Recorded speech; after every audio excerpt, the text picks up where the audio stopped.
রাজু ভাই, এ কি করছো তুমি? এতগুলো খাবার ডাস্টবিনে ফেলে দিচ্ছ? উফ দাদু, আমার পেট ভরে গেছে।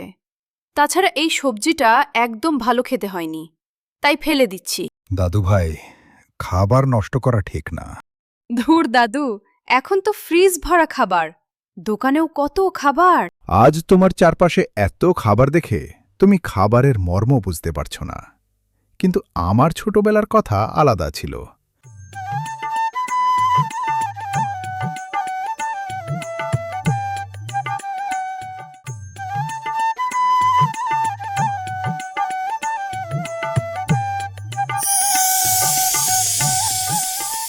তখন আমার বয়স ঠিক তোমারই মতো।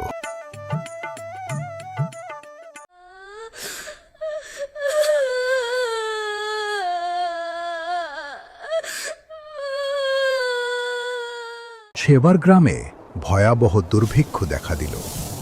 মাঠে ফসল নেই, গোলাতে ধান নেই। দিনের পর দিন আমরা শুধু জল খেয়ে কাটিয়েছি। এক মুঠো ভাতের জন্য মানুষের কি যে হাহাকার। আমার মা বলতেন, অন্ন হল প্রাণ। একটা ভাতের দানাও যদি মাটিতে পড়ে তুলে নিতে হয়। যে অন্নের কদর করে না, চরম বিপদের সময় সে এক মুঠো অন্নের জন্য ভিখারি হয়ে যায়।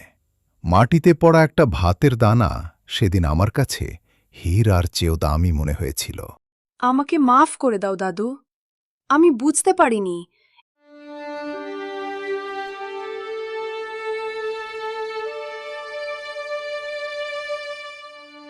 এক মুঠো খাবারের জন্য মানুষকে এতটা কষ্ট করতে হয়। আমি আর কখনো খাবার নষ্ট করব না।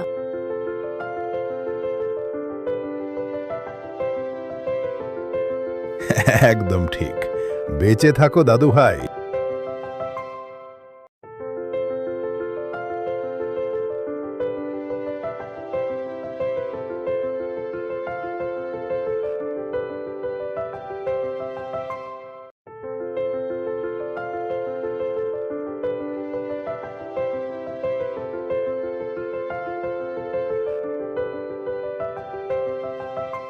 দেখো দাদু, আজ থেকে আমার প্লেট একদম পরিষ্কার থাকবে।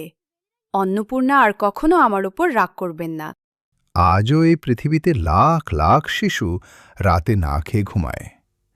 তুমি যে খাবারটা ডাস্টবিনে ফেলে দিলে, সেটা হয়তো কোনো ক্ষুধার্ত মানুষের একবেলার পেট ভরাতে পারত। তাই প্লেটে ততটুকুই খাবার নেবে যতটুকু তুমি খেতে পারবে। ঠিক আছে দাদু, আমার এই কথাটা সারা জীবন মনে থাকবে। প্লেটে ততটুকুই নিন যতটুকু আপনার প্রয়োজন।